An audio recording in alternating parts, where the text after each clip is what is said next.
Hello guys, solution is the best में आपका स्वागत है। आज मैं आपके साथ डिस्कस करने वाली हूँ BA programme first semester history discipline का एक सब्जेक्ट है history of India earliest time up to 300 CE।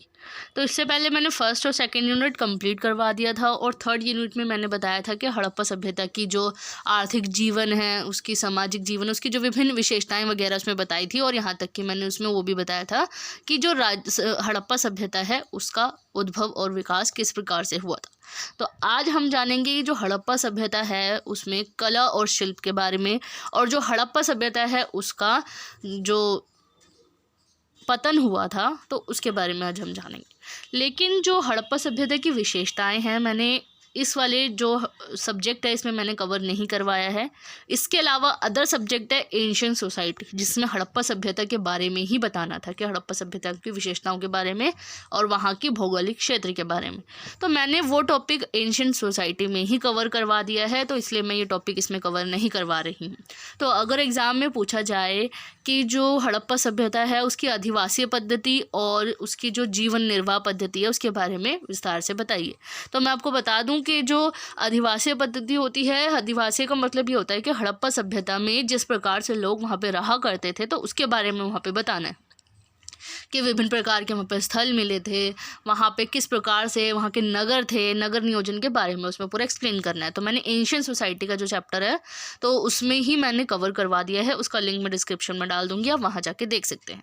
और दूसरी चीज़ इसमें था कि जीवन निर्वाह पद्धति के बारे में। तो अगर जीवन निर्वाह पद्धति के बारे में अगर पूछा जाए स्पेशली, तो उसमें आप ये लिख सकते हैं कि जो उनकी आर्थिक स्थिति थी किस प्रकार से थी, क्या वो किस प्रकार से वहाँ पे जो उनका व्यापार था वो कैसे चल रहा था, और यहाँ तक कि और वो लोग खाने पीने के लिए क्या क्या चीज़ों का इस्तेमाल करते थे, कि वो फसलें वगैरह उगाते थे, जो सब्जियाँ फल वगैरह खेतों में खेती वगैरह करते थे, कृषि वगैरह करते थे, गेहूँ अनाज वगैरह वहाँ पे उगाया करते थे। तो वो एक प्रकार से जीवन निर्वाह पद्धति हो गई कि वो जीवन जीने के लिए जो भी वो काम करते थे, खाने पीने के लिए जो इंतज़ाम करते थे, तो वो सब उसमें आना है।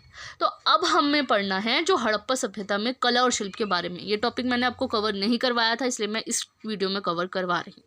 तो हड़प्पा सभ्यता की कला और शिल्प, और इसमें हम पढ़ेंगे कि हड़प्पा सभ्यता का पतन किस प्रकार से हुआ। तो चलिए वीडियो को स्टार्ट करते हैं। तो सबसे पहले है कि हड़प्पा सभ्यता में कला और शिल्प के बारे में, कि हड़प्पा जो है वो कला के सभी कार्य जिनमें मिट्टी और टेराकोटा की मूर्तियाँ, पत्थर और कांसे की मूर्तियाँ, मोहरे और मनके शामिल है, कुशल कारीगरों के उत्पाद हैं। इट मीन्स कि जो कांसे की मूर्तियाँ वहाँ पे बहुत ज़्यादा बनाई जाती थी हड़प्पा सभ्यता में, हड़प्पा में, और वहाँ पे मिट्टी के बर्तन भी देखे गए हैं। वहाँ पे ऐसे प्रमाण वगैरह मिले हैं जिनसे ये पता लगता है कि वहाँ पे मिट्टी के बर्तन वगैरह वो लोग बनाया करते थे, और टेराकोटे की एक मिट्टी होती है एक प्रकार से, वो उनकी मूर्तियाँ वहाँ पे बनाया करते थे जिनको वो पूजा भी करते थे। कि जिसमें मैंने इसमें ये भी बताना है कि उसका धार्मिक जीवन वगैरह क्या है। तो उसमें धार्मिक जीवन में यही आ सकता है कि वहाँ पे जो देवी देवताओं की मूर्तियाँ वगैरह बना के उनकी पूजा वगैरह किया करते थे। तो जो ये टेराकोटा है इसकी मूर्तियाँ वगैरह भी बनाते थे, पत्थर के औजार वगैरह और कांसे की मूर्तियाँ वगैरह भी वहाँ पे बनाया करते थे। और कुछ ऐसे मोहरे भी हैं और मनके वगैरह भी इसमें इन्वॉल्व होते हैं जो कुशल कारीगरी का भी एक प्रमाण देते हैं। और हड़प्पा वासियों ने अपने विशिष्ट मृद भांडों का निर्माण भी किया था जिन्हें चमकदार और चमकीला बनाया जाता था। मृद भांड होता है एक प्रकार से मटके टाइप के होते हैं, मिट्टी के बर्तन टाइप के, कि एक प्रकार से उसको मिट्टी के बर्तन को बनाते हैं और उसको एक हाई टेम्परेचर में उसको गर्म किया जाता है और उसको बिल्कुल मजबूत बना दिया जाता है। एक प्रकार से पॉटरी जिसे हिंदी में इंग्लिश में बोलते हैं। पॉटरी मतलब कि गमले टाइप का नहीं होता, जो एक हांडी होती है उसको बोलते हैं मृद भांड। वो बड़े बड़े मटके वगैरह बनाते थे जिन्हें चमकदार और चमकीला भी बनाया जाता था। और हड़प्पा के जो कलाकार थे वो कुशल मूर्तिकार भी थे।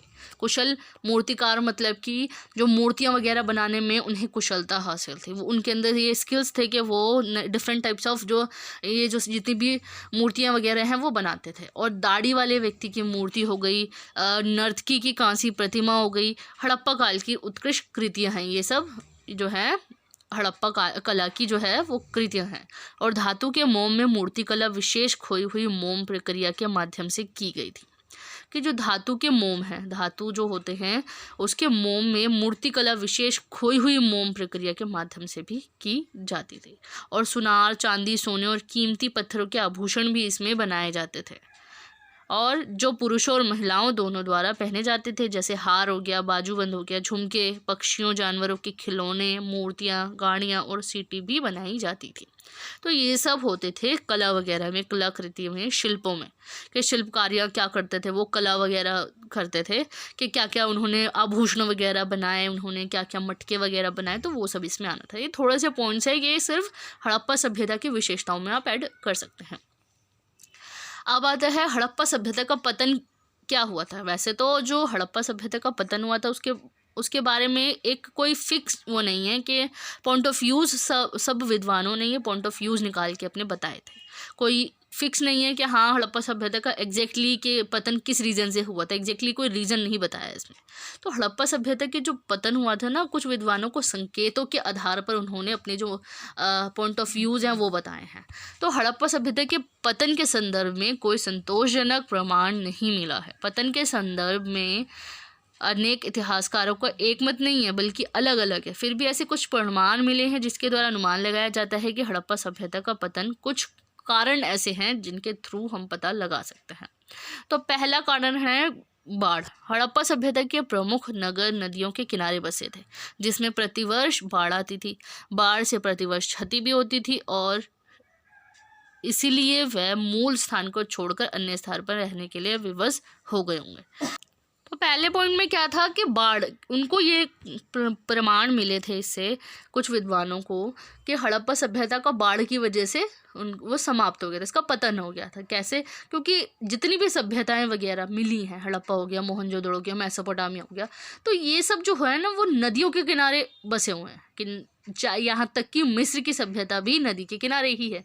तो जो जितनी भी सभ्यताएं हैं वो जो है नदियों के किनारे बसी हुई हैं, तो जिसकी वजह से बाढ़ आने के चांसेस भी बहुत ज़्यादा हैं। तो हड़प्पा वासियों का एक स्थान से दूसरे स्थान पर चले जाने का प्रमाण भी वहाँ पे मिला है कि ज़्यादा बारिश होने की वजह से वहाँ पे बहुत ज़्यादा नुकसान हुआ होगा, तो इसी बिहाफ पर वो एक स्थान से दूसरे स्थान पर छोड़कर जो स्थान है वो छोड़कर चले गए होंगे। तो ये भी एक रीज़न था कि बाढ़ आने के बहुत ज़्यादा चांसेस थे। नदी के किनारे पे तो ज़्यादा से ज़्यादा चांसेस होते हैं कि बाढ़ आए। और दूसरा है महामारी कि मोहनजोदड़ो से प्राप्त नर कंकालों का परीक्षण के पश्चात यहाँ निष्कर्ष निकलता है कि हड़प्पा निवासी मलेरिया महामारी जैसे अनेक प्राकृतिक आपदाओं के शिकार हुए होंगे और इस बीमारियों के कारण ही अनेक जीवन का अंत हो गया होगा, जिसके फलस्वरूप हड़प्पा सभ्यता का पतन हो गया होगा।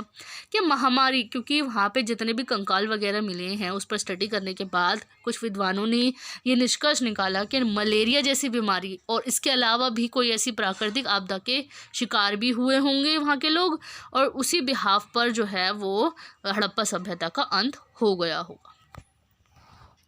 तीसरा है ब्राह्मण आक्रमण। क्या है कि पुरातात्विक स्रोतों से ज्ञात होता है कि हड़प्पा निवासियों का बाहरी आक्रमण हुए होंगे, बाहरी आक्रमण हो गया एक प्रकार से, कि वहाँ के लोगों की हत्या कर दी गई होगी, जिसके कारण इस सभ्यता का पतन हो गया होगा। कि हड़प्पा निवासियों पर भारी आक्रमण भी हुए थे बहुत सारे।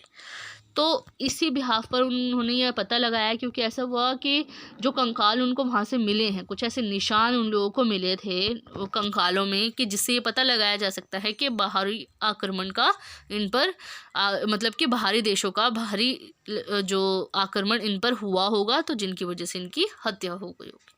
फोर्थ है जलवायु परिवर्तन। प्रारंभ में हड़प्पा सभ्यता के क्षेत्रों में काफ़ी बारिश होती थी और घने जंगल भी थे।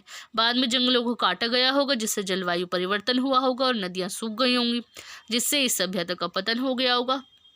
तो ये भी एक रीज़न था कि वेदर में चेंजेस आना, कि जो वहाँ पे हड़प्पा सभ्यता में ऐसा हुआ था ना कि बहुत ज़्यादा जंगल थे, तो उन्होंने ये अंदाज़ा लगाया कि जंगलों को काट दिया गया होगा, जिसकी वजह से उनमें जलवायु परिवर्तन हुआ होगा और वहाँ की जितनी भी नदियाँ थी वो सूख गई होंगी। तो उनका जो खाने पीने का बंदोबस्त था वो सिंचाई के लिए ना पानी ले पाए होंगे और ना ही वो खेती कर पाए होंगे मिट्टी में।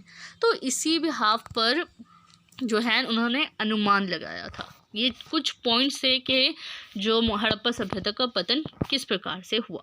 तो इसमें इससे पहले मैंने पूरी डिटेल हड़प्पा सभ्यता से रिलेटेड पूरी विशेषताएं मैंने उसमें बता दी हैं, और इससे प्रीवियस वीडियो में भी मैंने बता दिया कि इसका भौगोलिक क्षेत्र क्या है, भौगोलिक स्थिति क्या थी हड़प्पा सभ्यता की। तो ये चैप्टर होता है यहाँ पे cover. And thanks for watching my video.